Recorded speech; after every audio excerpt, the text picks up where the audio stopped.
Sarapan paling baik apa? Roti. Sekian lama makan roti, nggak juga lancar bahasa Inggrisnya.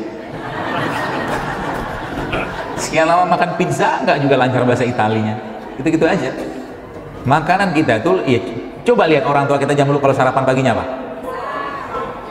Singkong. Singkongnya dikukus kan? Dimakan pakai apa? Sambel. Sambal tuh enzimnya. Singkongnya karbohidratnya. Sehat. Singkongnya diapain? Dikukus, direbus, digoreng nggak? Nah, itu udah pinter. Ya. Kembali ke zaman dulu. Oh, singkong, habis itu dia butuh yang manis, dia makan pisang. Pisangnya diapain? Rebus. Makanya orang tua kita zaman dulu tuh bertahan. Ya, bertahan maksudnya jarang sakit-sakitan kan? Meskipun mereka edisi Pentium lama gitu kan, Pentium 1, Pentium 2 gitu. Tapi bertahan. Bapak saya umur 82, bapak saya, insyaallah, kalau jaga beliau, umurnya 82 tahun. Ya. Makan tuh sangat-sangat milih, sangat milih. Dia punya kakak, dia punya adik 2, abah saya itu. Nah, adiknya ini wajahnya lebih tua dari dia.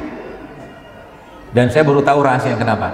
Karena abah saya itu, bapak saya itu orangnya easy going banget. Sukanya senyum. Ajak candaan gitu, suka banget dia. Dan makannya nggak aneh-aneh. Ya, nggak aneh-aneh kayak dia nggak kenal pizza, dia nggak kenal sosis, nggak kenal nugget, nggak makan gitu-gituan. Dia makan ikan yang mau milih, ikan sungai. Lebih sehat, gitu kan? Seperti itu. Jadi kita melihat, belajar dari mereka sekalian. Itu salah satu tipsnya. Atau juga kita tehnya, minuman juga. Jadi pagi-pagi itu jangan lagi banyak makan. Pagi-pagi jangan lagi banyak makan. Ya. Minuman diganti dengan apa? Ini kan bisa dibikin minuman. Anda potong, kasih jahe sedikit, kasih air panas, minum. Ya, di minuman sehat. Murah nggak? Murah. Ya. Atau ini juga bisa dijadikan minuman pagi. Anda rutinkan minum kayak begini, maka tulang Anda akan kuat. Anda minum kayak begini, maka tubuh kita akan dibersihkan sama dia. Banyak manfaatnya. Atau ini juga Anda bisa bikin kunyit. Ya. Kunyit dipotong-potong. Ya, potong kecil gitu. Atau mungkin paling bagusnya diparut. Kunyitnya diparut, ini dikupas, parut gitu. Kemudian serai juga kalau mau diparut boleh diparut. Kenapa diparut? Dengan diparut itu lebih mengecil ukuran molekulnya. Dikasih air panas, ya. Kemudian setelah agak panas, setelah dia agak sedikit turun, panasnya tadi, dikasih jeruk nipis. Minuman kayak begini akan membuat ibu bapak gampang hamil, terutama ibu, kalau bapak nggak bisa hamil. Ya. Minuman kayak tadi itu bisa memperbaiki mens, ya, ibu-ibu ya terutama. Mudah kan sebenarnya kan? Hanya dengan bermain kayak begini-begini doang. Bawang, kita bawang. Bawang ini ada salah satu makanan kita yang merupakan makanan yang bisa kita gunakan untuk mengikat logam berat. Namanya apa? Sambal mata.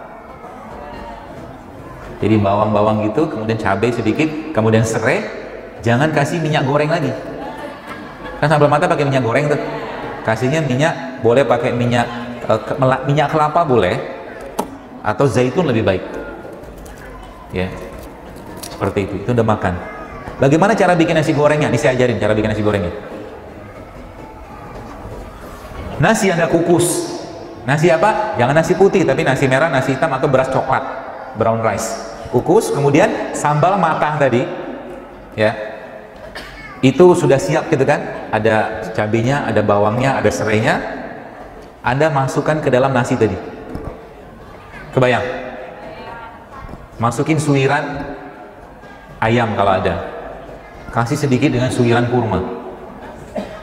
Itu very very healthy. Insya Allah. Ada minyak? Gak ada. Sehat? Seratnya ada, vitamin ada, mineral ada, semua ada situ. Ikan tuh protein.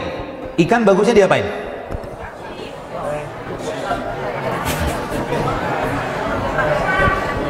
Diapain? Ikan itu bagusnya di pensil. Ikannya di file. Ini saya ajarin caranya ya. Biar ada ide. Jadi mulai sekarang supaya apa? Bapak Ibu, terutama ibu-ibu nih, Anda bisa mengubah kesehatan keluarga Anda dengan memperbaiki isi piring bapak dan Anda sendiri di rumah. Ya. Ikan nih, misalkan ikan gabus, di file ikannya. Kemudian ikannya tadi dikasih jeruk nipis, dikasih zaitun, dikasih lada, dikasih garam. Aduk-aduk. Masukin dalam satu wajan gitu kan. Disangrai, bukan disangrai tapi dipensil namanya itu.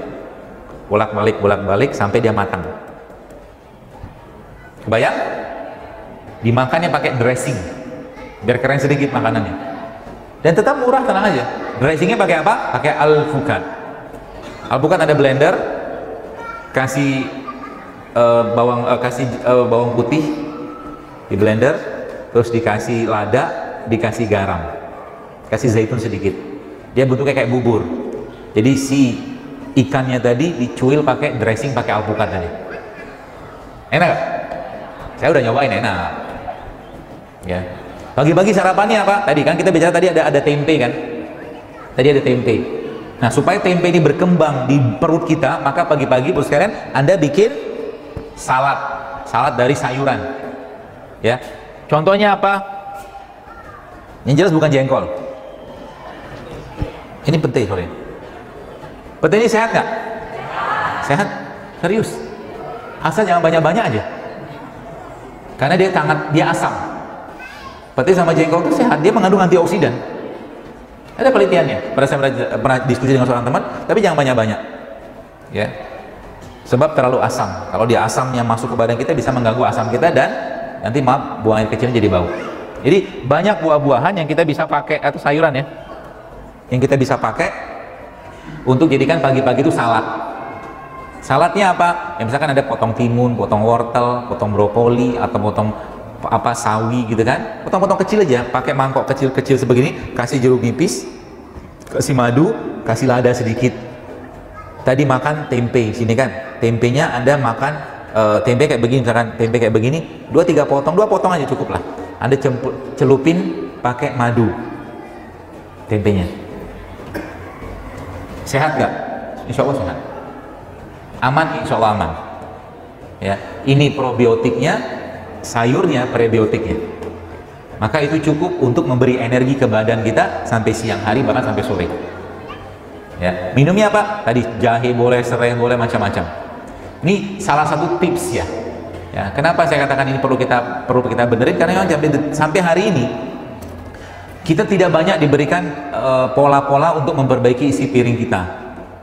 Anda bayangkan kalau Anda datang ke bahkan seorang yang herbalis sekalipun, ya, kalau herbalis itu tidak mengajarkan kepada kita bagaimana memperbaiki isi makanan di piring atau makanan kita hari-hari, akan berat obat itu atau herbal tadi untuk akan membuka angka berat, akan lama gitu kan.